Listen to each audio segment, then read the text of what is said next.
my secret now.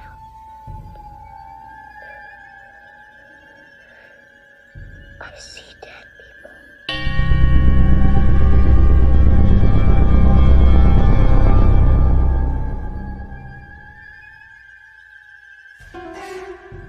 Welcome to Blondes and Booze. You are about to embark on a journey, one that often leads to more questions than answers. But fear not, your host, Krista, Aaron, and Brandy have the experience, the perseverance, and yes, even the gifts to pull back the veil and allow us to glimpse the other side. They will share not only their experiences, but will introduce you to world-renowned researchers and experiencers to help you find answers in the murky waters of what we call the paranormal.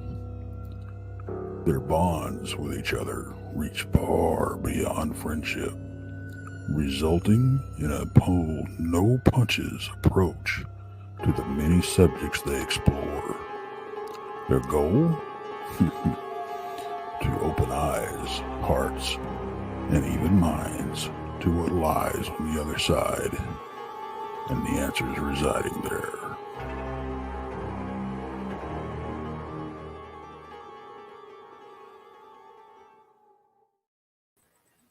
Hey everybody, welcome. Glad to see everybody here tonight. How are you, Brandy? I think I'm lagging about a second or two. I'm hoping it catches up. It's nothing new for you, though. No. We go through this all the time. Well, we appreciate everybody being here tonight. We see a lot of friends in chat tonight, and we definitely appreciate each and every one of you guys. We next week we will. Brandy and I are going to be on the road, aren't we? Yes, we are. We are. It's gonna be a long one, but we're gonna do it.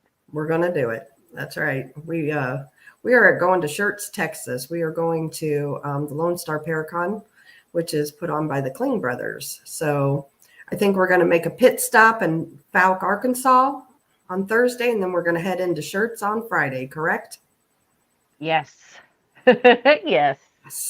But here's what's really a bummer. So we have to leave Schertz on Sunday at 5 o'clock in the morning, because I personally have a 15-hour drive back one way. Yep. On Sunday, because I have to be at work on Monday. So, and I can't miss Monday because apparently we're being audited. So I have to be there. Oh no. I hate audits. They're the worst. They're the worst. So I can't call in. I have to be there. So anyway, but it's going to be fun. It's going to be fun. We look forward to it, and it's worth it. It'd be worth it. Yeah, and we were talking about how we're going to be leaving on Thursday, afternoon, but I already have to be to work at 4 o'clock and work a day, and then get off, and then drive to Fouke, and then it's just going to be just crazy. Yeah, walking zombies. Yeah, for sure. Fortunately, I'm off on Thursday, so I can kind of sleep in to head to Brandy's by the time she gets off work. So anyway, she's going to be the tired one. Yes. Most definitely. Our friend Dan Klein is in chat. He is Haunted Souls Paranormal out of St. Louis. They're a good team. Well, so hey, Dan. Anybody in the St. Louis area, Missouri, they're good guys. So check them out. They got a good YouTube channel as well. Yeah, they have a lot of great events too. So check them out if you're looking to do some ghost investigating. So check them out. Yep, absolutely. You want to remind everybody what to watch this week, and we will go ahead and bring Monica Rawlings up. If I can remember how this all goes. I know, right? We've had there's so many changes right now. This is the last I heard. Okay, this is the last I heard. On Monday nights at 6 p.m. Central, Danielle Diva and the Diva Dimension will be kicking it off then. At 8 p.m. Central, of course, is Texas Front Porch with myself and Tex. On Tuesdays at 8 p.m. Central, it's Beyond BMR with Bigfoot Michigan Rob. On Wednesdays at 7 p.m., it's Donnie Cho Says Stuff. Now that is Central. And at 8 p.m. Central, it is Humanoids with Barton Nunnelly and Letitia Nunnelly. And on Thursdays at 12 p.m. Central, it is Brunch with Bigfoot Michigan Rob. And Krista, and I forgot you again, you are with BMR on Tuesday nights. Just On Beyond BMR now. I know it's weird right, because I did brunch for over a year, so it is. You did. Takes some It's time. kind of difficult. Right. Right. So For now sure. we have brunch on Thursdays at noon Central. And of course, it's us Blondes and Booze at 8 p.m. Central Thursday evening. And on Friday, it's Blondes, Booze, and the Woo at 8 p.m. Central. Right now, we have nothing airing on Saturdays. On Sundays at 5 p.m. Central, Truth or Tinfoil will be on again. That's of course, Randy Gilbert and myself. And then at 6 p.m. Central, then Infamous Minds with Tex and Daniel Diva will show. So there's a whole lot of changes. We you know. Well, I'm glad you got that down because I couldn't do it. It's getting crazy. I'm like, okay, wait, now who's where? right. And speaking of all these shows, let's bring up Monica, because she is now. Hello, how are you? Hey, good. How are you? Good. You're a porcher now. I am. That's exciting, isn't it? I'm so excited. We're glad to have you. Thanks. Yeah. You want to talk Monica real quick? Yeah. I was just going to say, Monica is going to be the newest podcaster we have on the Texas Front Porch team. And that's what I was going to say. Just tell us all about that and what do you plan on doing? So the show's going to be called Our Paranormal World. And we're going to be talking about really everything, because my entire life I have been interested in everything weird, creepy, paranormal, you name it, since I can remember. It has always been something that's fascinated with me.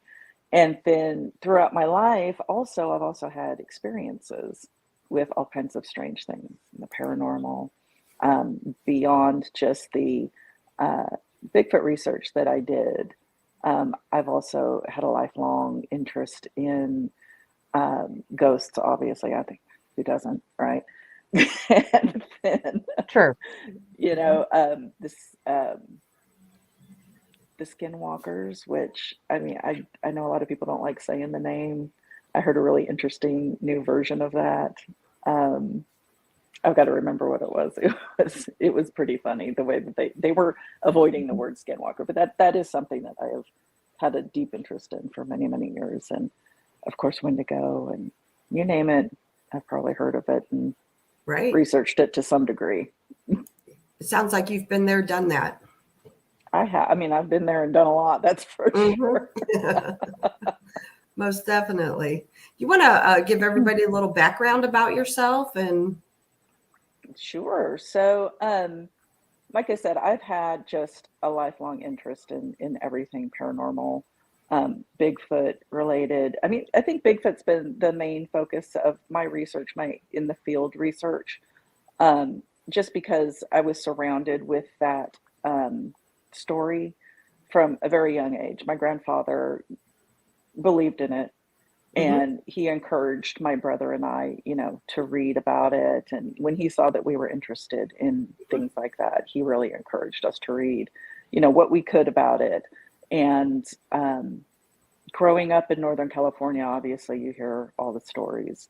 Sure. And I would vacation with my cousins who live in Southwest Oregon in the time a pretty remote place, like in a valley. And I really think that I've had, I don't know if encounters is really the word, but I've been in close proximity to something. I just had a lot of experiences out there growing up. And, you know, at the time, I just kind of thought it was weird and creepy. Yeah. But as I grew and I started the, you know, formal research in 2002, I realized, looking back on all these experiences, you know, that was probably Bigfoot, or it could have been a dog man. Now that that's Sure. becoming more in light. But it was definitely something. A lot of the encounters that I had while I was out there, Wow. spending my summers, we had some really weird things happen. hmm You're fortunate that you had a family member that was a believer, Yes, because a lot of absolutely. people don't. You're very fortunate like that. Yeah, they don't. And I mean, it's, as I'm sure you guys encounter in your place of employment, when somebody finds out what you do, hmm it's nonstop. Oh, yeah. Nonstop.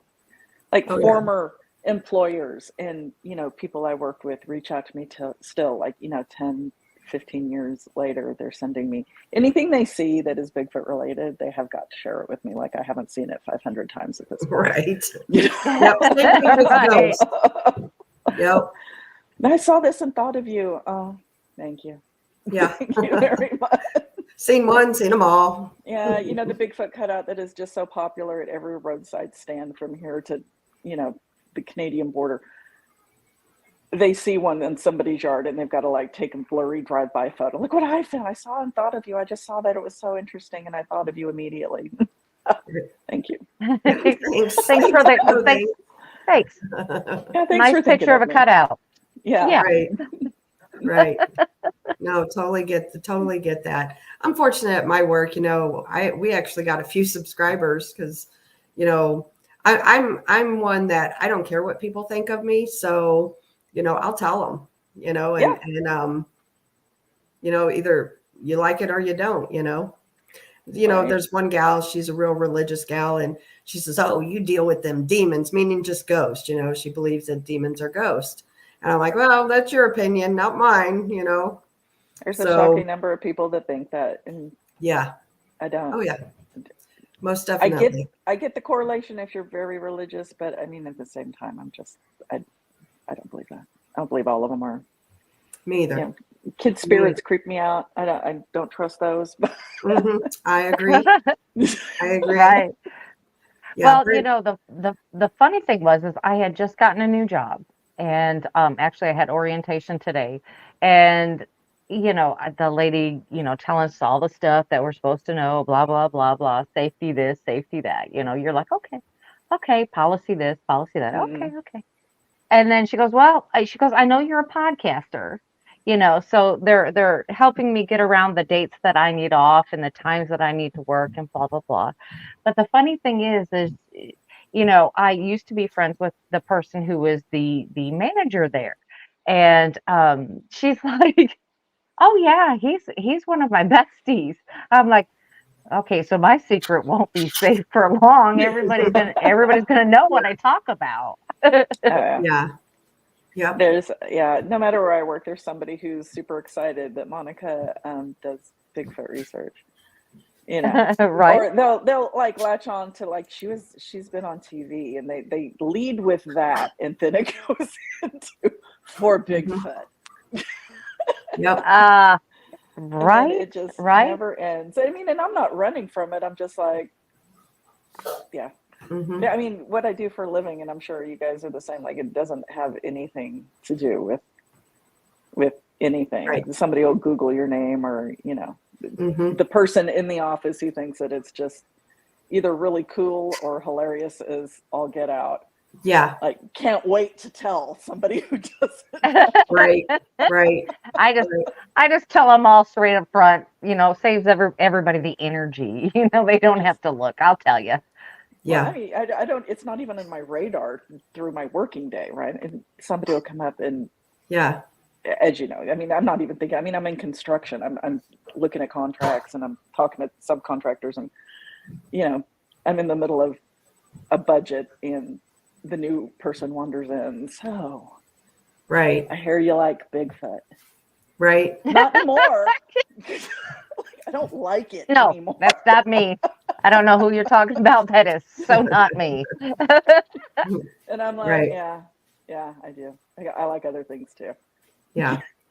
Right. Exactly. Your life doesn't, totally revolve around it.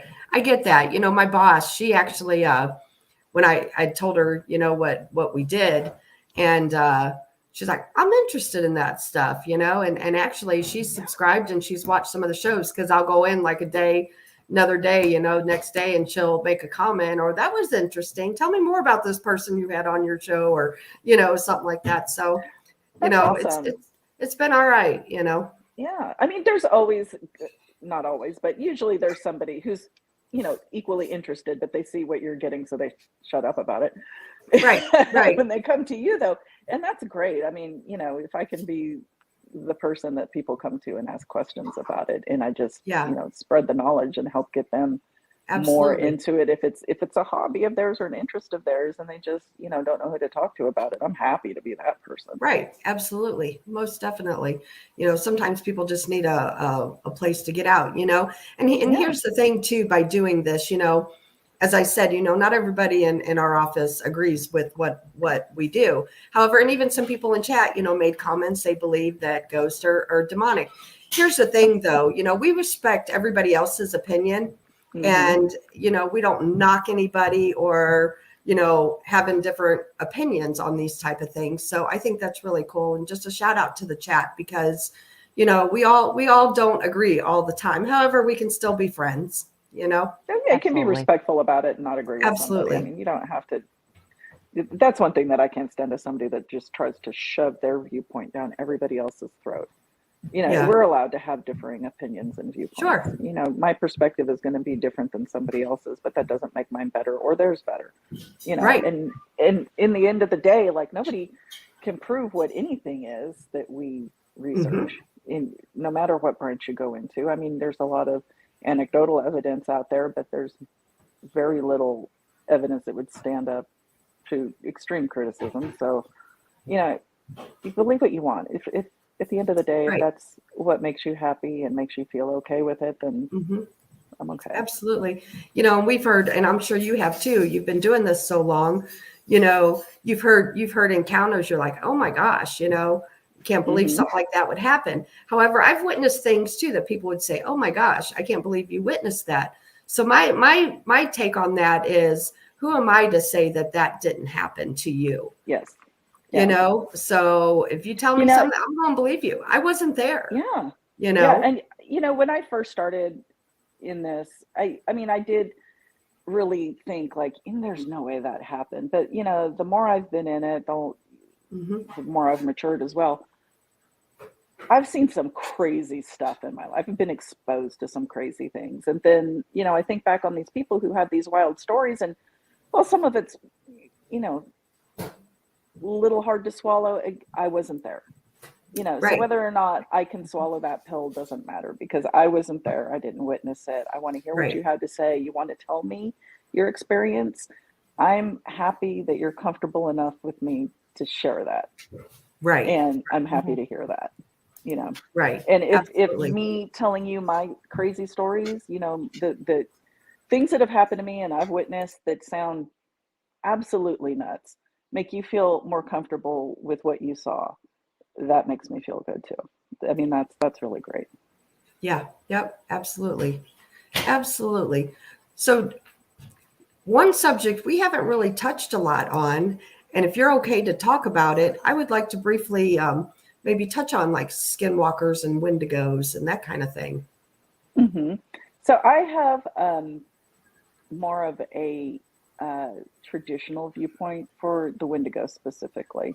It's more of, in my opinion, more of an entity that possesses somebody. It's not this deer walking around with bright eyes and the rotting flesh, which a lot of people are seeing, and I don't discount that. It's just my personal beliefs after studying it, as much as I have, that it's a thing for sure that inhabits the body of people, in my opinion. But again, I don't know that it's like really a corporeal thing, in my opinion. And I could be wrong one day. I might be up in Maine and see something real insane looking cross my path, and I'll be like, okay, so they are. Okay, yeah. Experience allows you to change your viewpoints, which is great too. Right. So, I mean, the Algonquin legends where, I mean, I don't know if they started out as just warnings to not cannibalize fellow humans during times of famine, and it just grew from that. Because I also think that it's possible, you know, you get enough people believing in something, it can manifest. Sure. You know, maybe it wasn't something to begin with, but so many people believe in it, it starts manifesting. And I don't wonder if that's where these sightings of these deer creature are coming from. A lot of people are claiming that they see these things, and the widespread belief and the popularity in the subject has now got a lot of people manifesting that too. Yeah. Which is really interesting to me. I mean, I think it started out as like a warning, like don't eat, like it's always taboo. Cannibalism is taboo in just about any culture that you come across. And, you know, the Native Americans are no different. And in times of famine during severe winters, that was, you know, definitely an option for some tribes. And it just grew from that, you know, which is very interesting to me. And then the Skinwalkers I'm really on the fence with whether or not I believe they shapeshift, you know, because something like growing bones that weren't there or elongating a bone that is, you know, physically there, I have a real hard time wrapping my mind around, even though I've seen some crazy things in my life.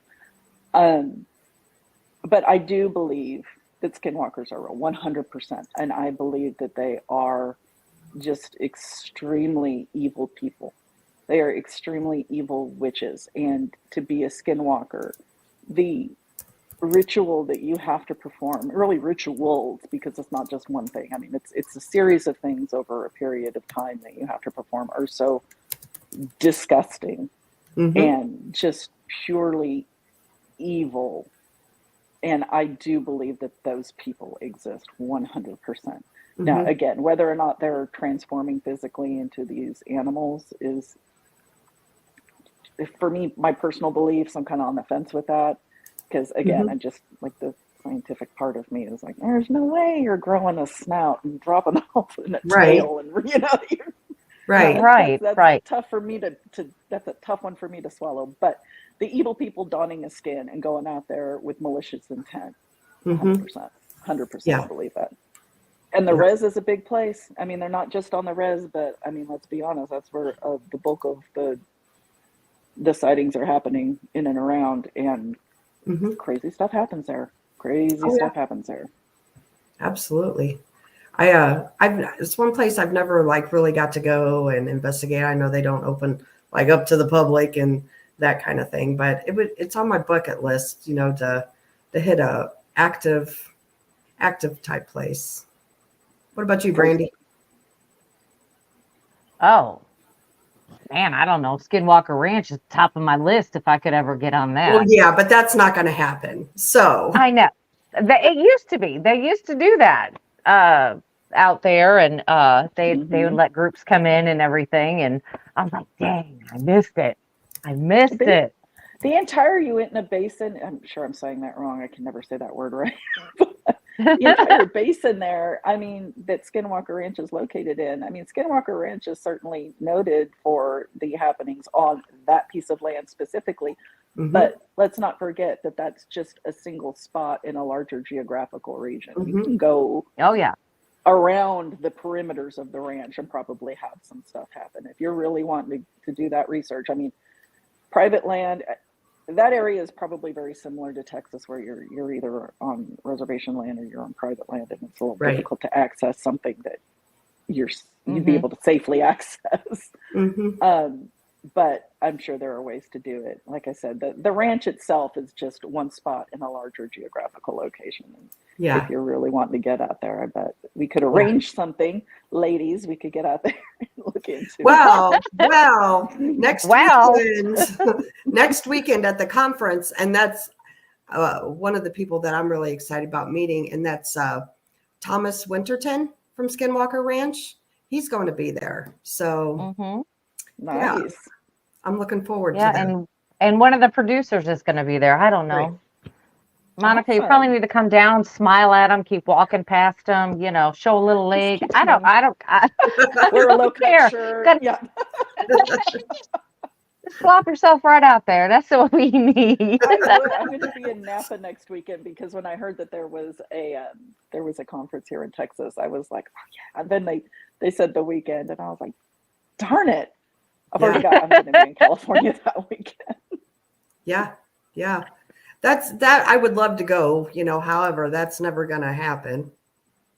Well, well, Krista, we know of other places, not necessarily the exact location, but we know of other locations that are exhibiting the same types of activity Mm-hmm. that Skinwalker Ranch is. So, I mean, it's becoming not that it's in one location, it's in multiple locations. Mm-hmm. And I don't know if anybody's ever done the research about could these things have something in common that we're just not seeing? That Right. I don't know if it's ley lines or whatever it could be, but maybe just maybe if we can find the common denominator, maybe we can find more locations just like it. Yeah. Well, here's the thing too. Missouri has its own Skinwalker Ranch, and Brandy and I are both in Missouri, and that's on my bucket list. That I really, we kind of have some connections there with that one, and but unfortunately his wife's had cancer, so he's been trying, dealing with her. Which totally understand that. But down the road, that is a place that Brandy and I would definitely like to go to. They've seen everything from the cryptids to ghosts. A horse spontaneously combusted in a barn. Wow. Yeah. Oh. UFOs, crazy. Actually, what's that show, Brandy, with Ben Hansen? You know what I'm talking about, the UFO show? Oh. Anyway, he did an episode there on it. And Oh, cool. so that one is closer of a possibility than the actual Skinwalker Ranch for us. Sure. I don't know. It just depends on if we can get, Monica to show leg or something. We can stalk him to the other conferences that I am available to go to. There you go. Sure. I'll be like, look, she's going to be at the next one. Okay. See her. Yeah. Like, I might be in Alabama. Can you make it there, bro? Like, Right. Exactly. Speaking of Alabama, there's a possibility that you might be able to make it down there. yeah, I'd love to. I don't have anything scheduled in June yet. So my weekends right now are open. That would be very, very cool to go down there with everybody else. I mean, since the whole Porch is showing up and I'm, a newly added member of that, I probably should show up for Bristol says it was UFO Witness, and Bristol, you are correct. That's it. Thank you. They did an episode down there, but yeah. But it would be fun for you to come to Alabama. This is a growing conference, and we do certainly enjoy it there. And it's just a beautiful place to be. Mm-hmm. Down in I an like old-timey looking Northern town. Alabama is beautiful. Yeah, and it is in northern Alabama, and it's a really pretty little town. I would consider it more halfway. A little more halfway. Yeah. I want to say it's more halfway, but it's beautiful. It's it's getting into there to Alabama. Yeah. It's they say it's the Appalachians, but I like to call it the foothills to it. It's just a beautiful place, and it's like every time we go, and I go over there now, I'm like, here, squatchy, squatchy, squatchy. Oh yeah. Yep. That's my squatch call. Feel free, anybody, if it works for you, go ahead and use it. Come on. Right. Exactly. I have a Coca-Cola. Mm-hmm. Speaking of Alabama, the Bigfoot conference, just want to let everybody know tickets are available. However, the dinner the night before is all sold out. So not that, but I'll be at Taco Bell then, people. You can come join. However, though, if anybody does want to come, and they are able to come down that Friday night, We are going to go out after the dinner, so we'll announce to everybody, where we'll be too. So if you can't do the dinner, then just come and hang out with us. Yeah. For We're, sure. we're trying to find a good spot. It's a little small area. So And there's not the a whole bar lot we to went choose from. to, well, the bar we went to last year, it was great. It was right across the street from the venue. However, we're not using that same venue this year, but it was a small biker bar. And I And don't think it didn't really look biker. The bikers went home about 9:30, 10 They o'clock. did. They did. Party hard. However, there's not a lot of room there, So not a lot of room in that one. I don't think it's going to serve hundreds of people. No, I don't think it's going to do that. But, about a good 80, I think it would serve. But like I said, it doesn't really matter where we're going. We're just there to have fun. That's right. Monica, you have a question. Glades Creature asks, any info on Fresno walkers? Fresno walkers? I am unfamiliar with that. Mm-hmm. So I'm sorry, I can't answer that. Yeah, I've heard of it, but I don't know any information or anything. So that is totally out of my wheelhouse. Yeah, for sure. I'm going to write it down though. Yeah, I'm going to write it down. You know what? Sometimes I've heard of something and it's called something. Somebody had, explained it to me with another name. So I know what you're talking about, but I don't know necessarily the term you're using. But unfortunately, I'm unfamiliar with the Fresno Walker. Mm-hmm. But it does sound like something I would be interested in coming from the Bay Area if it is from like Fresno, California. Right. Yeah, most definitely. You've also done ghost stuff too, correct? I have. I've a lot of the ghost stuff that I've done was just, me, a friend or two. It wasn't anything, outrageous. I did for a short time have a paranormal group that I had co-founded with somebody, but it was like deep into my Bigfoot researching days, and I couldn't maintain the two. And Bigfoot was where I had most of my investment. So unfortunately, the paranormal fell to the side. But I've had a lot of ghost encounters, and when I say a lot, I mean probably like 3 or 4 throughout my life. And then the investigations as well. We really weren't able to go in there and do a ton. We investigated mainly, there's a cemetery not far from us that's one of the older cemeteries in North Texas. So we went, and one night, when I was scouting it out, what was interesting is I was parked, my husband had wandered away, I was with my friend Melissa, and we were just standing there talking, waiting for Chris to come back over to the car, and we heard like this gravelly growl just out of nowhere from the bushes. And it wasn't an animal, and the bush was, this big around. It's like the bushes. And we couldn't figure out what in the world that came from. I got a lot of EVPs out of that specific place, which was very interesting.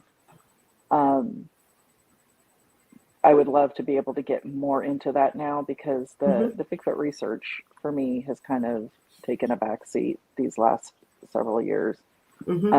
I've just had to concentrate on my work life, so I haven't had a lot of time for that. But now that I'm starting to dive back into research, I mean, I definitely want the paranormal to be more of a concentration for me.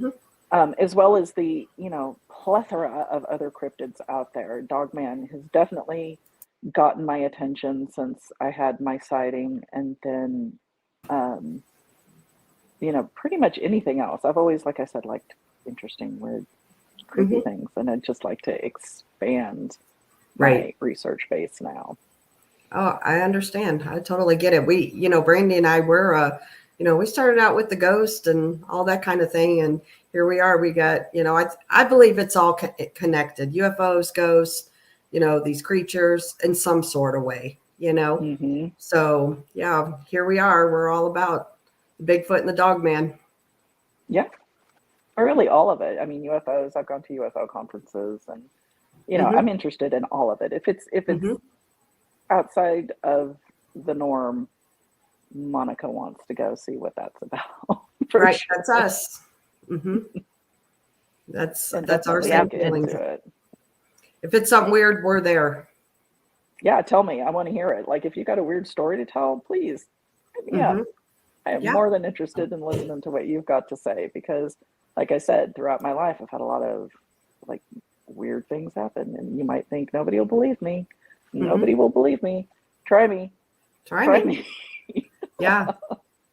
Absolutely. Yeah. What you've done a little bit of TV and stuff too, haven't you? Yeah, I did. I was on Monster Quest, the first season of Monster Quest, and then I was also on Weird Travels on the Travel Channel. Mm-hmm. Um, they kind of blend together. I've done so many sizzle reels, and I've been, you know, hit up for other things that they all kind of blend together. I think I've been on the Travel Channel once or twice, definitely Monster Quest, that one first season, which was really interesting. I was going to say, what was the monster? It was Bigfoot. It was Bigfoot. So yeah, so what it was is it was an all-female research team up in Washington State. So we were out at the site of the Skookum cast. And I mean, the whole story about how it came around for me is really funny because it was 2006. So I'd been in the field for a while, and you know, I was friends with Rick Knoll, and he called me up one day and he's like, "Hey, you know, I've got this TV show that we think is probably going to happen." And he's like, "You want to be on TV?" Basically, his first line was, "Do you want to be on TV?" And I was like, "Sure." Why not? And he was Okay, like, why "Yeah, not? yeah." I was like, "Got to try everything once, I guess." Right.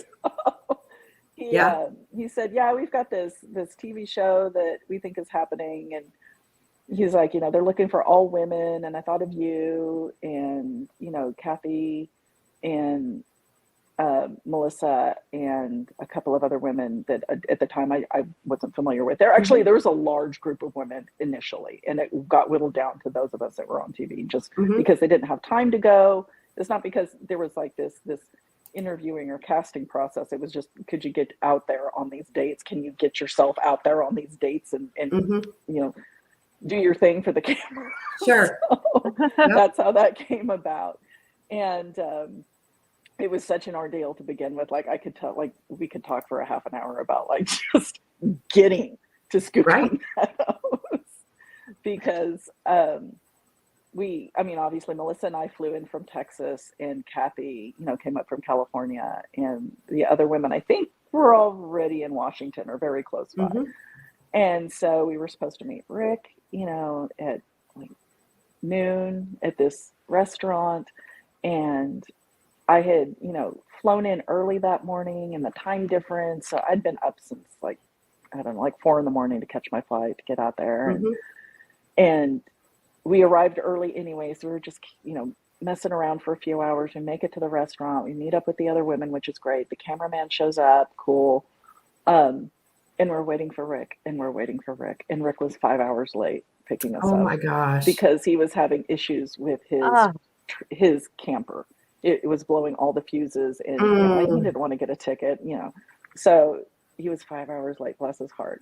And so we're caravanning, you know, because from Seattle to the Skookum site, Cassis, it's a few hours to get there. It's not like a 20-minute drive. Right. So it's already, you know, like 5 o'clock in the afternoon. We roll into Skookum Meadows at, gosh, I don't know. At that point, it had to have been like midnight, 1 a.m. I'd been up since 4 a.m. Like it's been crazy. 4 a.m. Texas time. And I just remember the drive up, you know, I was the first car behind Rick's camper, and he had one of the, I don't know what they're called. He had a dually with one of those hard shell campers on the back of the truck that extends over the cab. And so it is pitch black where we're going, and we're on dirt roads in the Gifford Pinchot, and there are like you know, non-maintained roads, really, some of them. Mhm. And I'm watching his camper do this. So the only thing I see is the camper in front of me kind of, you know, Oh, gently wow. swaying. It's hypnotic, and I'm falling asleep. Yeah. Wow. And, you know, we get to the initial campsite, and we were all so tired. Like, we just threw a tent down, put 2 poles up to keep the tent off of us, and just Right. fell asleep on the floor. So that was interesting. But yeah, and then the Travel Channel, we filmed out here in Texas, and you know, it was again Bigfoot related. Mhm. I was with the TDRC at the time, and they had hit us up to do a show about the research that we do, and that was interesting, you know, and it was an interesting kind of juxtaposition too, because for Monster Quest, which, you know, was a great show, and it was a lot of fun. It was, I mean, we were out there for like 9 days filming, and I thought that was hilarious because we have 9 days worth of film that got like cut down to like, you know, 15 minutes max, like airtime. Right. And it was, yeah, I mean, there's a lot of Yeah. hilarity on the cutting room floor. Mhm. Like Doug Hychek has some really funny B-roll of us out there somewhere. But it was literally just the women, and then it was Rick Knoll and this cameraman, and that was it. That was it. You didn't have a sound guy. You didn't have, you know, Mhm. a field producer, because Rick thought he was a field producer, which I think he was, and then the camera guy thought he was a field producer. That was interesting. But Right. then when we had this little crew from the Travel Channel show up, we had like 2 sound guys, 2 field producers, 2 cameramen. Like, there was this whole crew that was out there. Yeah. With us. And I thought that was an interesting, like, you know, Mhm. juxtaposition. And Monster Quest was probably more fun to film just because it was like guerrilla filming. Like, it was like that guy was down in it with us, and you know, Mhm. Rick was leading us. That was fun. Right. Right. That's awesome. We I guess it's been over a year now, but we were actually offered a TV show, and after talking about it, it just wasn't in our cards at that time, and we turned it down. Plus, you know, I have friends, you know, that do TV, and a lot of it is faked, some of it. Oh yeah. You know. Oh yeah. It is. And you know, Brandy and I aren't about that. To us, you know, your reputation is everything. So, you know, we turned it down. Well, that's, I mean, not a bad thing. And to be honest with you, like the networks have so much control Mhm. over your content. Right. And I mean, I remember when Matt and Cliff and Bobo were just getting Finding Bigfoot put together. Mhm. That took forever. Yeah. And I mean, I feel like they did the best that they could do to like make it real research, but Mhm. you've got networks and camera people and all kinds of things in your way. So, you know, and then, you know, the $1 million Bigfoot bounty, you remember that? Mhm. So Yeah. I was in the running for that, and I got with my research partner, like we got down to like the last nugget before they selected the crew, like the cast, and I was, Mhm. once that aired, let me tell you, I was so grateful. I was so grateful that they did not pick us. Wow. But that was an experience in itself too, because I mean, again, we had to fly out to LA for like 2 or 3 Mhm. days, and we were sequestered in the hotel. Like, we were Yeah. not allowed to leave the hotel grounds. Mhm. And they put No. us through, we had to take a psych evaluation, like a full-on psych eval. Yeah. And then we had to take an IQ test. Mhm. And that was all the day we flew in. So again, 4 a.m. Monica is like 10 o'clock at night trying to like just fill in the bubbles in on the, you know, the psych Right. exam. Right. Like, I hope I'm not crazy. Right. I haven't slept much. Oh yeah. And, you know, and then they put you through physicals, they put you through like all kinds of Mhm. craziness. And, you know, when it boiled down to it and that show aired, I was like, thank you, God, I Yeah. dodged a bullet. Right. Right. Yeah. It's, you know, people, you know, well, the Kling brothers, I'll just throw them out there. They, you know, talked about that, you know, when they first come out with Ghost Lab, you know, that they didn't control anything. And finally, you know, they had to put their foot down, like, listen, you know, this isn't how we do things, you know, and so honestly, you know, Brandy and I, we didn't want any of that. And you know, it doesn't pay a whole lot of money. So, No, it doesn't. you know, we have jobs and we have families to support too, you know, so it's not like, oh, we could just take off for 2 months, you know, and go film.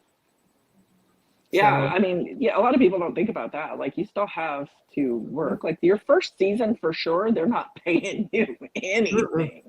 No. Nothing. Now, if your show takes off, right. yeah, you can negotiate your contract and your Right. pay per Right. episode then. But yeah, I mean, the initial seasons, you're doing Right. that for the love of what you're doing. Well, and Or- here's the thing too, you know, several have told me that it's when you're after filming, you don't get nothing while you're filming. It's after you film, then they pay you. So who can, you know, most normal people can't wait several months to get a paycheck, you know? Yeah. So Yeah. yeah. TV's a We're- whole thing, folks. Yeah. It's a thing. So everybody Yeah, watching out there and they see all the people out there, they're not making thousands. Buy and their thousands. books and support their I mean, that's where you make your money, is doing Absolutely. speaking engagement. Support them at the speak. Go to the conferences, Yep. help those people out. Go to the conferences, like you said, buy their books, that good stuff. Yep. Absolutely. Yeah, it's a crazy world out there. And you know, you don't think it when you sit there and watch, you know, on TV, and it's not what they make out, that's for sure. Yeah. Yep. So what go ahead, Brandy. I was going to say, well, you know, you had the influences growing up as, hey, read this stuff. It's very interesting. You know, these things exist. Did that have a lot to do with you going on Monster Quest? The influences growing up. Yeah. Yeah, I mean, it was an opportunity that I had not been presented before. And to be honest with you, I wasn't sure it was even going to go anywhere, because this wasn't, you know, Monster Quest wasn't what it is now. I mean, it hadn't aired, right? They were filming the episodes that were going to be the first season. And, you know, Rick's pitch to me was basically, you want to be on TV? I was like, right. Yeah.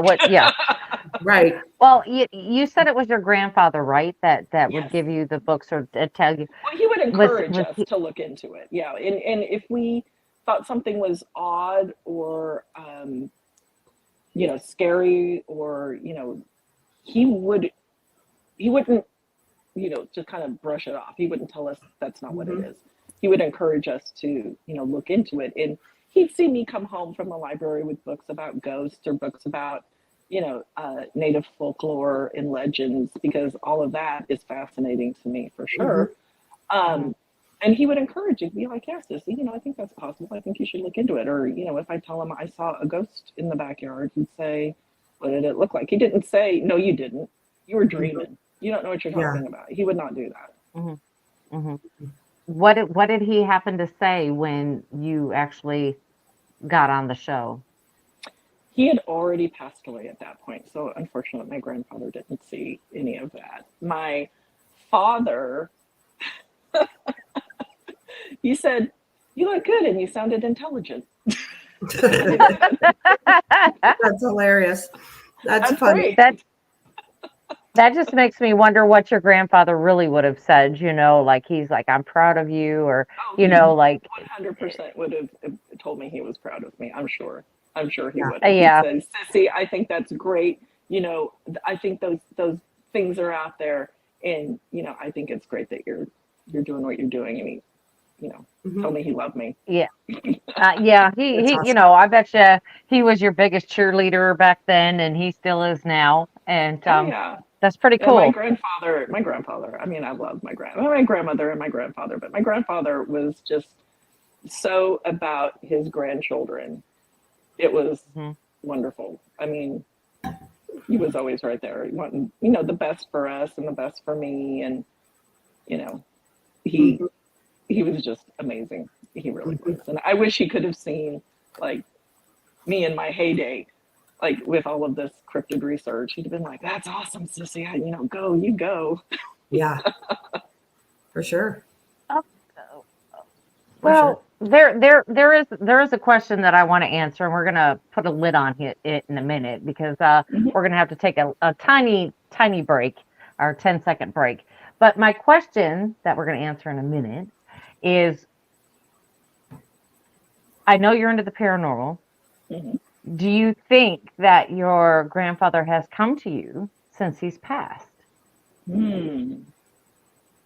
You know, I mean, because we all like to think that our loved ones are around us and everything after they pass. I mean, sometimes it's true, sometimes it's not, because, I mean, who knows who we really talk to in the dark sometimes. It's just kind of like, You gotta be well, careful with that. I hope. Mhm. Yeah, yes, I hope, but it just really, you know, gets to me sometimes because I do think our loved ones come back and talk to us at times. Mhm. If it's not in signs, it is a word, a gesture. It's something that happens that you wouldn't normally see every day. And you're Mhm. like, you know what? My dad used to do that. My grandpa used to do that. My grandma used to do that. And it just happens all the Mhm. time. But let's take our 10-second break right now and we'll just pause and then we'll start again. Ready and go.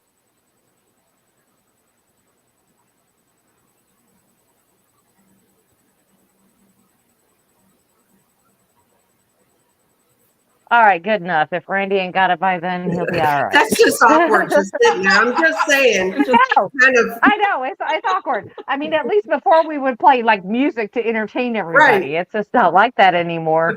I think we need to. Maybe we need to do like a minute pause, and at least play a little bit of a song to keep everybody entertained. Right. Right. you can do charades. But but Right. when it, Chat, guess what we're doing. but again, when it. But when people listen to it on the radio and they listen to it on Spreaker, that's all filled with ads. We don't sit there and sound awkward on air, honestly. Mhm. So back to it now. Do you think your grandfather's come back to visit you at times? I think it's entirely possible, but I have never had the sensation of him specifically that I can think of right now. Um, I've had a lot of instances where there's definitely a spirit coming into the room, Hmm. for just from the energy displacement. You Mhm. can feel if you have your eyes closed and somebody walks in the room, and you don't hear them, but you can feel them. Same thing. Um, I had a lot of that, and I mean, who's to not say that it wasn't my grandfather? I do believe that your loved ones are not necessarily always around you, but they visit more often than you think Mhm. they do. I know I've seen one time. So this is, I mean, this is going to sound kind of sad, but I'm going to tell you anyway because it was interesting to me looking back on it. Mhm. So my son was killed like 12, 13 years ago now. Wow. And he was 17. It was very sudden. It was an accident. It happened like that. And as I'm in the middle of very fresh in the grieving process, I was coming out of my bedroom, my master bathroom. And at the time, as you exited my bathroom and you looked out my bedroom door, his bedroom door was right there. And both doors were open at the time. And his room, of course, was dark. And I remember it was just coming out of the bathroom, wasn't thinking anything in particular. And I just glanced up towards his doorway like I would do. And he was crouched, like kind of not crouched, but like kind of Mhm. shrunken down, like pressed against the door frame in the hallway wall. And when I realized what I was seeing, I went like that, and he went like that, and he ran into his room, like disappeared into the room. And I remember thinking, I freaked out, of course. And then Sure. I ran into his room, and I'm like, Riley, are you here? Riley, are you here? Like I'm trying to talk to him. And Mm-hmm. I think that he was around me for a long time after that. And I think that I just happened to catch him because we were both like, we were both Yeah. just shocked seeing each other. So I don't know that, other people are going to experience things like that, but I think that's just an instance of your loved ones are coming back to check on you, especially when you're hurting, because it Yeah. could be your grandfather, your father, your brother, your sister, hopefully not, but it could be your, unfortunately, child. And they want to come back and make sure you're okay. Yeah. It's definitely for your benefit, not theirs, Yeah. because my belief is they're on to bigger, better things, Oh, yeah. Yeah. I mean, Just, and that's why I don't think that they're necessarily there all the time, because we're not what their focus is. But they'll be like, maybe we're going through something and they feel that vibration where they are and they want to come and check on you. Whether it's immense joy or immense sorrow, they want to come in and see what's up. Or just let you know, I'm here. Yeah, absolutely. I believe that. And I'm really sorry to hear about your loss. For sure. Oh, well, thank you. For sure. We, Chris Phoenix says, I suspect her son is still around her all the time. Love doesn't die when people cross over. I believe No, it that. does not. Yeah, I believe that. I believe he comes around quite a bit. His thing is, for me, it's sunflowers. And because that was his favorite flower was sunflowers. So anytime, obviously, I see a sunflower, I think of him. And there are some times when, he'll be on my mind, which, I mean, never far from it, but, he's in the forefront. And I'll be walking by an antique store and there's an old sunflower painting. It's just little things like that are nice. Or I'll find feathers or, feathers too, I think. When you see a feather, it's a loved one. And it's really interesting too. And I could tie my son's death into my father's death a little bit, because my father passed away a little, like almost exactly a year before my son was taken. And when my father died, now he had an illness and it wasn't exceptionally prolonged. I would say it was about 6 months. And he died certainly sooner than I thought he would, and I'm sure himself as well. But it's still painful. He's my parent. My parent's leaving me. My first parent to pass away is passing away. And when he died, I mean, I was sad, of course, but I remember at the funeral, it was the first time I had gone to a viewing and seen the body and not been just overwhelmed with emotion. I remember looking at him thinking, oh, he's not in there. That's just like a cicada stuck to the side of my house. Like there's the physical part, but he's not in there. And that's the first time I remember, and it hit me, and I really felt that way. And well, of course I'm sad, but I'm not like overwhelmed with grief. And I just remember thinking, wow, that's just really, really weird that I'm not as upset as I would expect to be, because my father raised me. He was my, sole parent growing up. And I just remember thinking, wow, that's really bizarre. And, the thing that I do when I'm going through something is I try to project out, 6 weeks from now, it'll be better. 3 months from now, it'll be better than that. 6, years from now, it's going to be okay. And I remember driving back from California on my daughter's birthday, thinking, I'm really sad right now, but a year from now, it's going to be better. Right. I'll still be sad, of course, because it's your parent that's gone, but the grief will lessen. I was just trying to project myself there. And, I remember it was my daughter's birthday because my husband and her were still in Texas, and he was sending me pictures of her like shopping for her birthday. And it was exactly a year later. It was on my daughter's birthday that my son was killed. And I remember my memories had come up, and I remember thinking, I was projecting to today, thinking I would be better from my father's passing. And then I thought, and I mean, I don't know how true it is, but I remember thinking my father, when he passed, I feel like when you pass, there are no mysteries in this world. There are no mysteries in this universe where you know what's going to happen, right? My father saw what was going to happen, and he just didn't want me to grieve for him, because I would be grieving so much a year later that he does that make sense? Like It does. I really feel that that's what happened.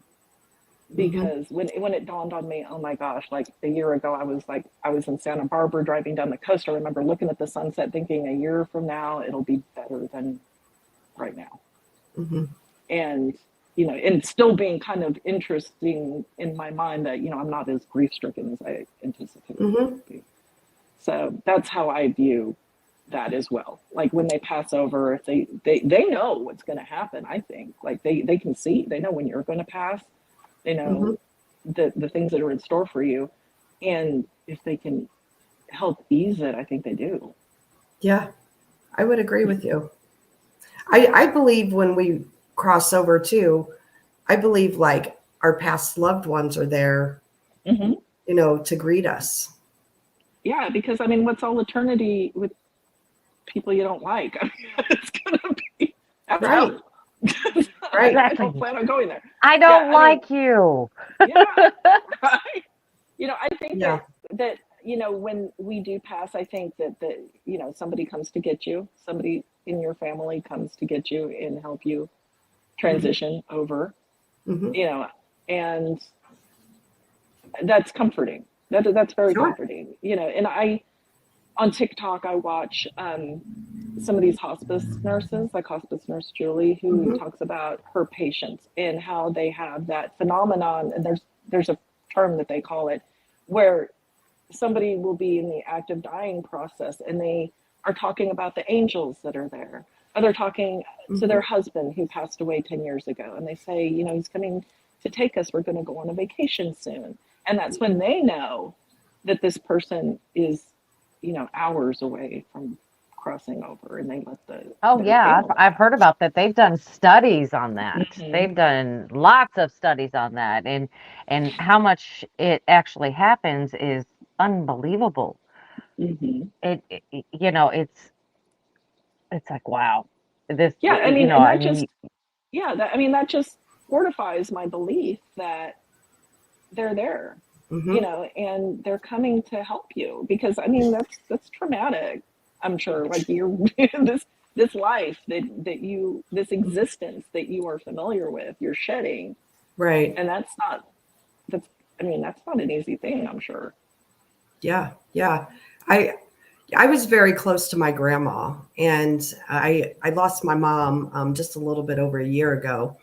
And I get signs. I used to get signs from my grandma all the time, but now every now and then I get signs from my mom. So it's pretty cool. Like, you were talking about the different signs. I think people just have to be open to it, and accepting of it and pay attention to what they're seeing, They just open your mind. And it's easy to say, open your mind. And if you're coming from a background that's always, oh, that's bad. It's hard to do that. Like that's going to take some effort and time to be able to just open yourself up to experiences like that. But I mean, if you truly want to just, put your beliefs aside, if that's what's clogging the flow, if that's what's stopping it from happening, just try to put that aside and just open yourself up to hearing from your loved ones and let them know, I'd like to see something. And I mean, I live in a haunted house. I talk to the ghosts. Talk to your loved ones. They'll hear you. Just absolutely. Whether they're immediately around you or they're vibrating higher, they're gonna hear you. Yeah, and what I always tell people too. Our loved ones are around us. I believe that. However, a lot of people grieve and they go to cemeteries and put flowers. I always tell people, buy some flowers, put them up at home, put their picture by them so everybody can enjoy them. Yeah, and I promise you, whatever's going on at that cemetery is not your loved one. Exactly. Okay, so what's happening at the cemeteries is nothing good. So if you're seeing spirits at the cemetery, I promise you, it is not the person whose grave they are standing next to. 100%. It is not that person. Yeah. 100%. I totally agree. Oh, absolutely not. Brandy and I have had talks on this. I believe, it's all, negative energy at cemeteries, only because, people are grieving. They have sadness, and what better place for, the D word to hang around. exactly. You know, whether or not it's a D word, it could be just malignant spirits. Yeah. Just, I mean, you're a jerk in life, you're a jerk in death, probably. I mean, Absolutely. you know, and what better place? And I believe that negativity feeds on negativity, and it feeds on grief, and it feeds on all of the, you know, negative emotions. And what's happening at a cemetery? Nobody's going to the cemetery these days to picnic and have a grand old time.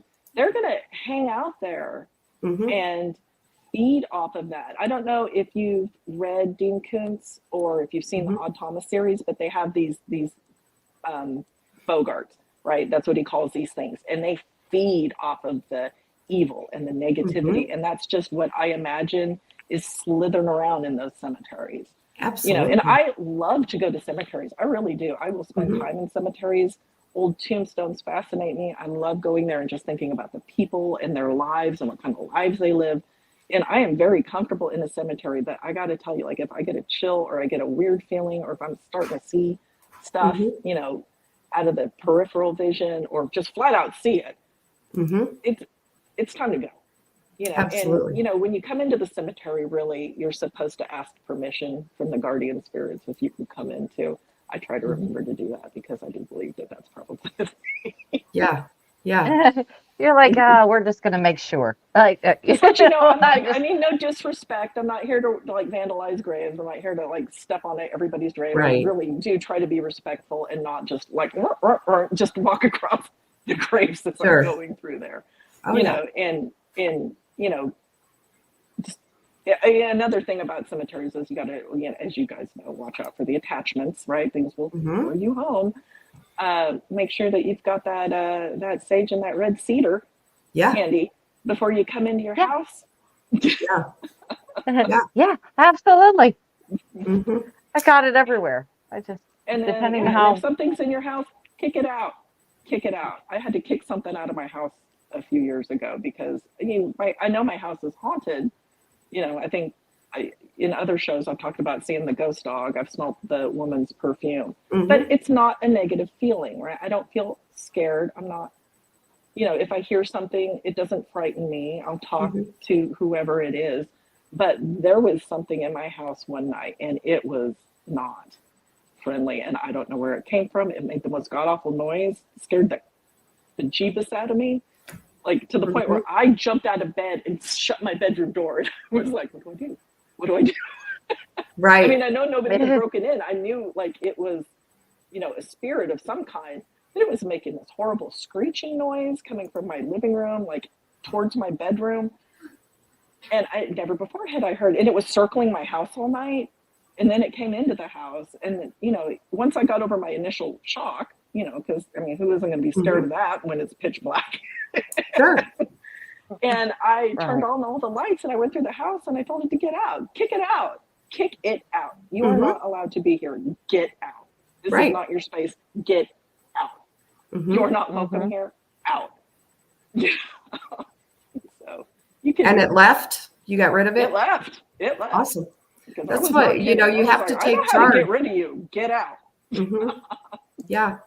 You have to take charge, although not cocky, but, you know, take charge and let it know that this is, you know, my place, my safe spot. You're not welcome here, you know. And then, open all your doors in sage and then put some salt on your barriers and, you know, really good. You know, make sure you open the doors when you sage there. You're just going to have some spirits screaming around your house in circles. Right. Make sure you open the doors. I don't know where to go. I don't know where to go. Put the salt down until they're gone. That's funny. That's funny. Yeah, it's just, you know, there's so much to it, you know, and people get scared, you know, and I understand that. And it's hard to tell somebody, you know, just try not to act scared because that's going to make it worse. You know, but I get that where they're at, you know, that's why they call you. They are scared, you know. I mean, people that haven't had that, because I've had these experiences as long as I can remember with spirits around me. And just, again, like I've said, you know, odd things. So I'm more comfortable. But some people, you know, maybe never had anything like that before. They've come from a very safe, you know, secure, normal, like never had any kind of odd thing happen to them, and suddenly, you know, you've got doors closing, you're seeing people walk down your hallway or seeing them cross from room to room, that's unsettling. I understand the fear there. Yeah. Yeah. And Chris Phoenix says this too. And I believe this up to a point. If something supernatural happens, the best thing to do is ignore it. If you ignore it, you don't give it power. It gets bored and leaves. I have been on private cases, and a lot of times, yes, that does happen. If the people, they just, if you see that door open, walk on by it and don't talk about it. Yeah. I feel like talking about the energy, or something that happens, that's just feeding it. Totally feeding it. Yeah, that's true. Yeah. I mean, I see a lot of things, no matter where I go in my life, I've always had the shadow people, the periphery, right? Just don't pay attention to it. Don't acknowledge that I see it. I mean, I see it, but I'm not, shocked. I'm like, oh, I'm not, reacting to it. Is probably a better term. Puck has a question here, and it says, can you haunt someone who doesn't believe in ghosts? Sure. Mm-hmm. A lot of people who say they didn't believe in ghosts turn that around from a haunting that they were subjected to. So but I've heard the complete opposite too. So where The Exorcist took place in St. Louis, The Exorcist house, the movie, the man that owns that house now, he lives there and he doesn't have any issues, but he's also an atheist. Oh.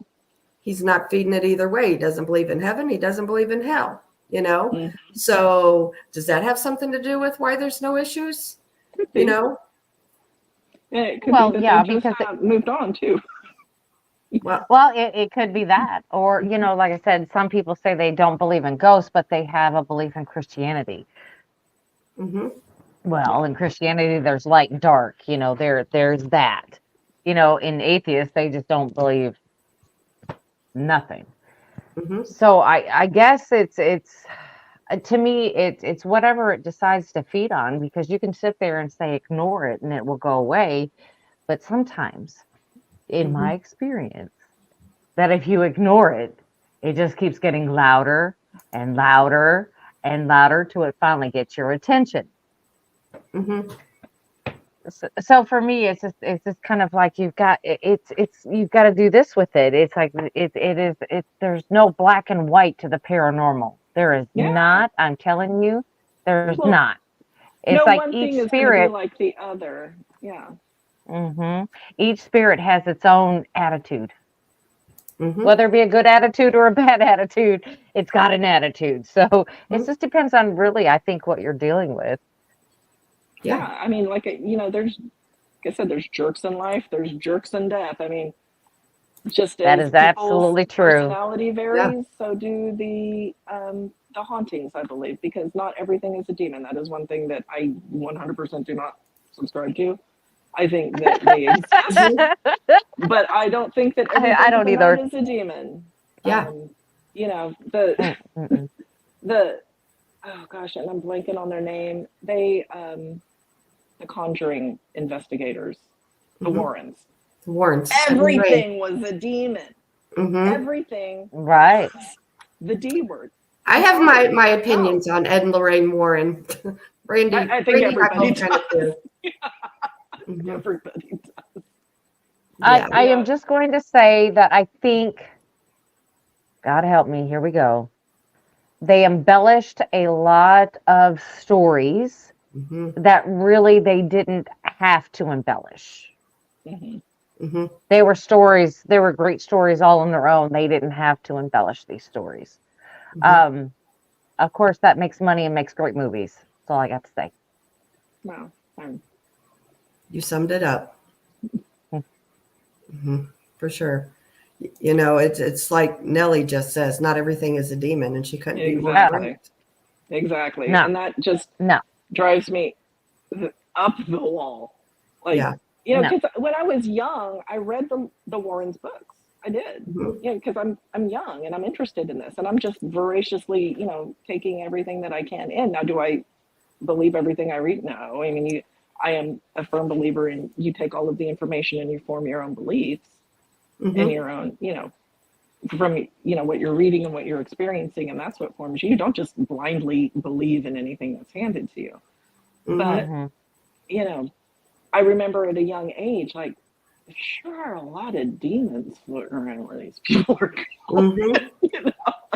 And then as I got older and more interested in it and more experience, I'm a little more critical, and I'm I think a lot of their everything is a demon comes from their religious background, which is fine. That, I mean, if they truly believe that that's what it was and they were just trying to save people and help them with that belief in their head, I think that's great. They're doing good, right? But again, when it comes down to your embellishing things, you don't necessarily need to. Right. Well, I think there's a common misconception that spirits only feed on negative energy. That is untrue. They feed on all energy, heightened energy, heightened vibration. So that means if you're extra happy, you could be sad, you could be angry, you could be a lot of things. And in this society today of us suffering from all this high anxiety, I mean, could this be why everybody's saying that the veil is thinning? I mean, we have more illnesses, mental illnesses that we know of today than we ever knew of. And it's just like everywhere you go, it's all about bipolar and, like I said, anxiety, panic attacks. It's this. Are we actually doing ourselves harm by letting ourselves believe there's something wrong with us? That maybe we used to not say that was wrong with us. So it's like, okay, you're depressed. Let's fix it. Let's fix depression. Let's not give you medication, but let's fix the depression. Let's figure out what's wrong and fix it. I think that medication is just dulling this. And like I said, it's to me, it's just making that veil just thin out because it's not going away. It's just like I don't know. It's like a powder keg. Like it's going to explode one day. That everybody is just going to realize that this is the problem with all this. We don't have all these different names for the same thing. Depression is depression. They like to call it all kinds of different names. But I think that if we look at it that way, we're just trying to say everybody's got a mental issue. And a lot of people say it, hey, we've all got issues. Yeah, that's nothing new. But I would say also, like with the internet and everybody having access to all this folklore and beliefs, remember in the beginning when I said I feel like the Wendigo started off as a legend and it's been manifested into something physical, potentially. There you go. That's another way to thin it. We've got all these people manifesting these beliefs, and that's vibration, right? And that's what the spirits are attracted to, are the different vibrations. That's a lot more low and mid vibrational energy going out with these fearful beliefs manifesting into physical form. Right, because I seriously do think that it's world. I don't know. I just don't know. I think people are stronger than what the pharmaceutical companies want us to be. That's all. That's all I'm going to say about that. I'm sorry I got political. I'll stop. I mean, I'll stop now. Nellie makes another good comment here. She says mental illness medication is a Band-Aid with poison. There are many herbs out there that help people with those issues. God gave Enoch knowledge to cure all illnesses. Yeah. Thank you, Nellie. Thank you. Yep. Thank you. That's exactly what I'm saying. That's exactly what I'm saying. I mean, and back before Big Nicely Pharma, put. There were granny, in the Appalachians, I'll just use that as an example. There were the granny witches that were the healers, and that's where people would go to get their herbs for, not feeling right, not doing this or that. It's all herbal based, and there is nothing wrong with that. That was passed down from grandma to granddaughter. I mean, just through the generations, what herbs do what.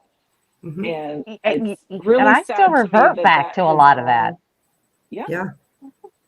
I mean, I'd love to go find a true, back holler granny witch to give me some info. Well, I mean, I still use a lot of stuff at home that I'm like, why am I going to go pay all this money to buy this off a counter?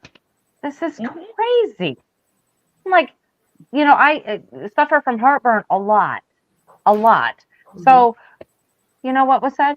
Go buy you a little box of baking soda, mix them up in some water and drink it.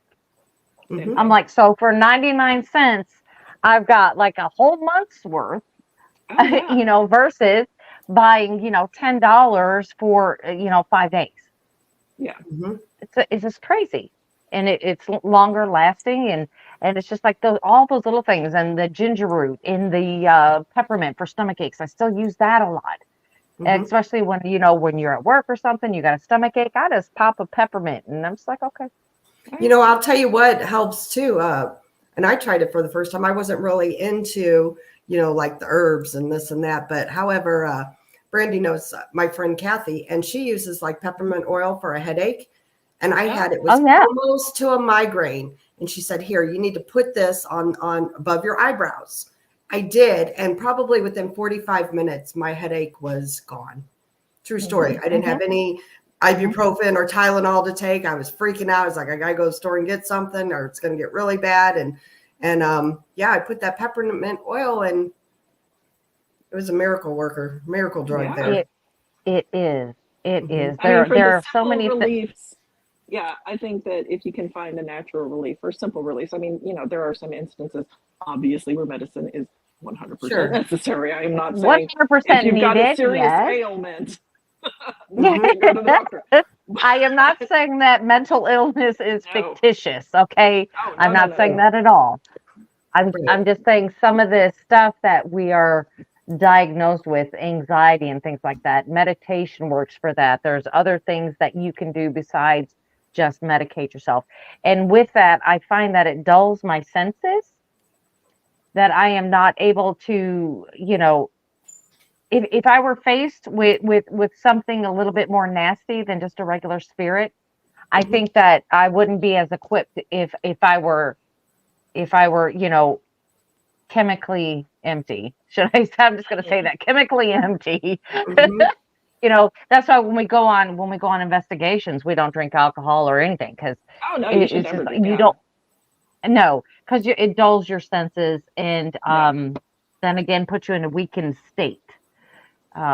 Which again, and also attachment shoots your credibility in the foot too. By the way, yeah. I've been around long enough to know what people like to shoot your credibility with. I've seen people fold. Right. Yeah. There's a lot of things that I do just for certain just things, because the migraines, the medication makes me feel loopy, so I just don't take that either. I'm telling you, there's pressure points on my head and where I rub above my eyebrows. It's just like if I keep doing that, in about 15 minutes, I'm gone. It's done. Or I hit the pressure point on my hand and then I rub it until my migraine's gone. I'm not saying that it takes it completely away, but it doesn't make me dopey. And, it's something that I can work with. Yeah. I mean, if you know your body well enough and you try those things and they work for you, I think that's fantastic. Like, I think that's great. Yeah. Basically, for all my kitchen witches out there, bless you. Keep doing what you do. Right. The hedgerow witches, you know who you are, the hedge witch. Right. What do you think, Monica, about like crystals and things like that, as far as healing? And I think that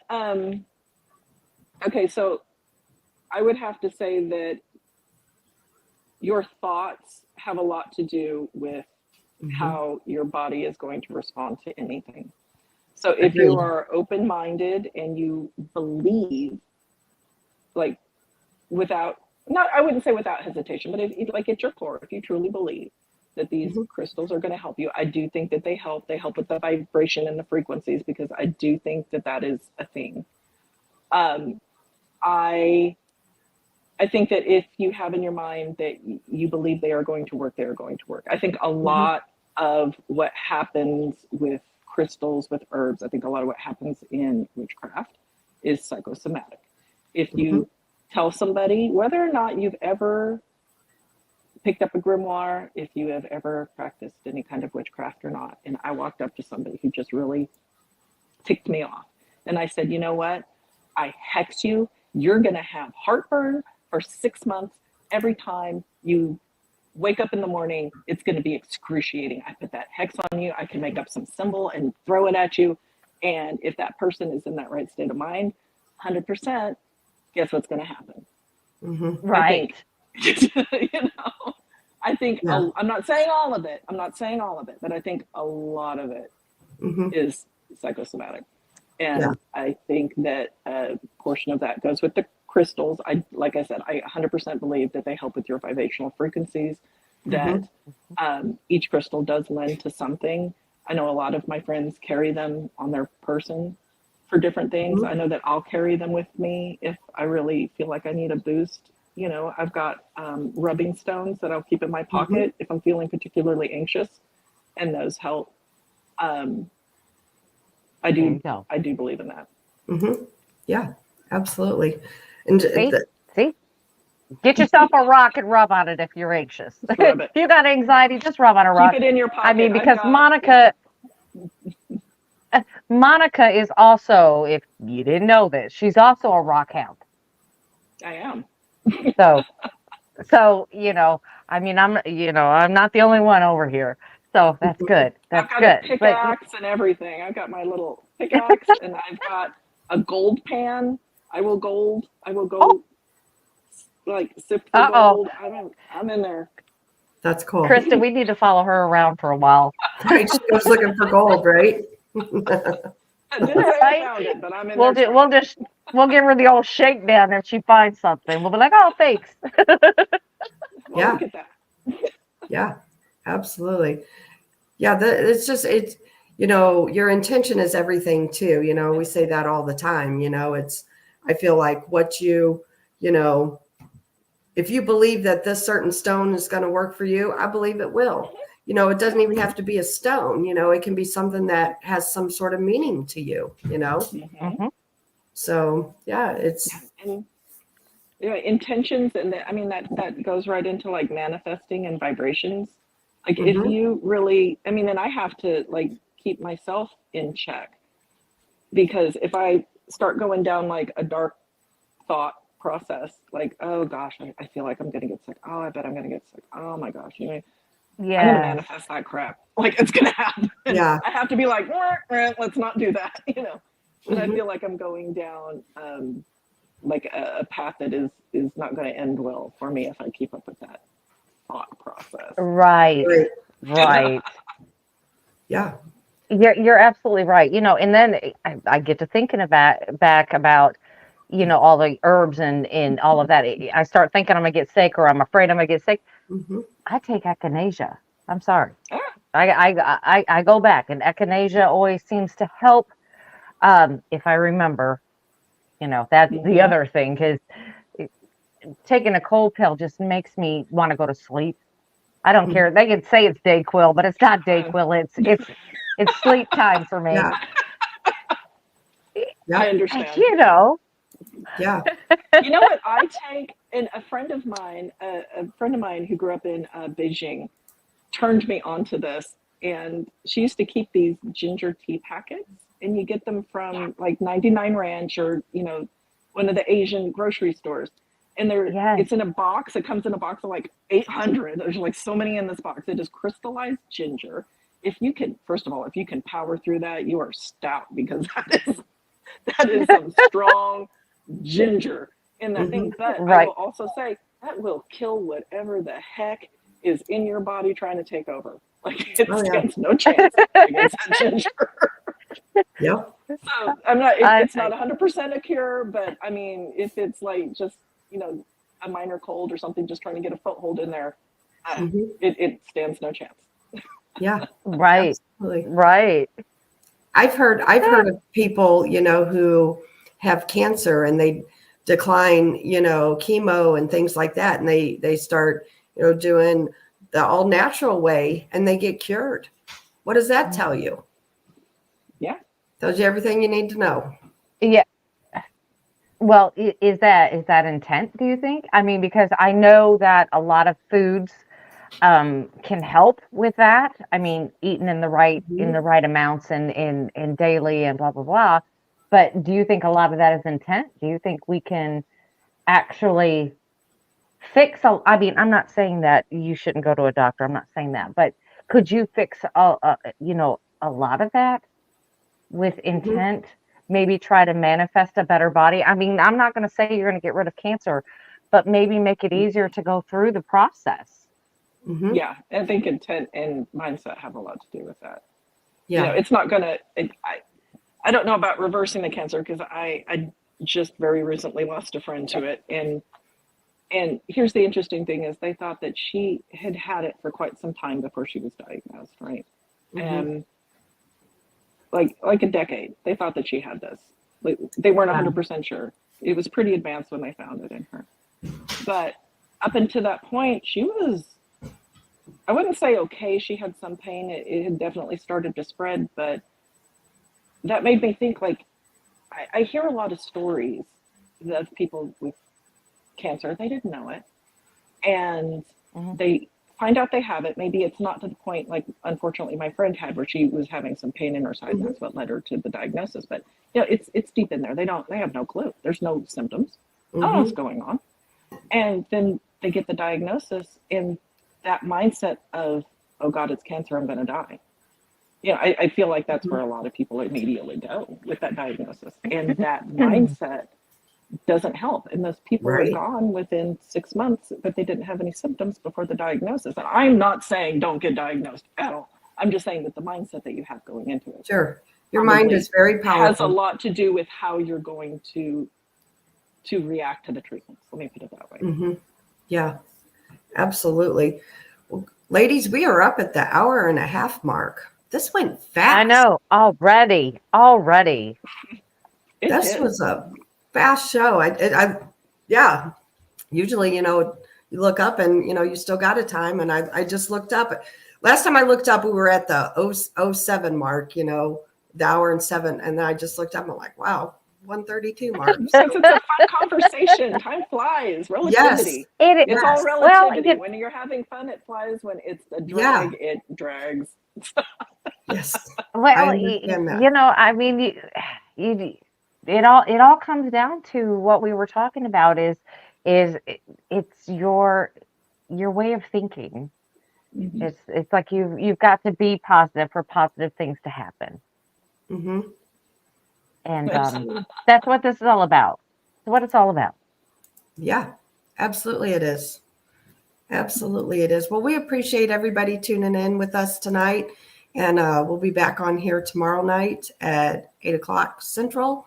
And we're going to talk a little paranormal tomorrow night. So stay tuned for next week because I really, truly don't know what or who is going to be running our shows next week since Brandy and I will be in Texas.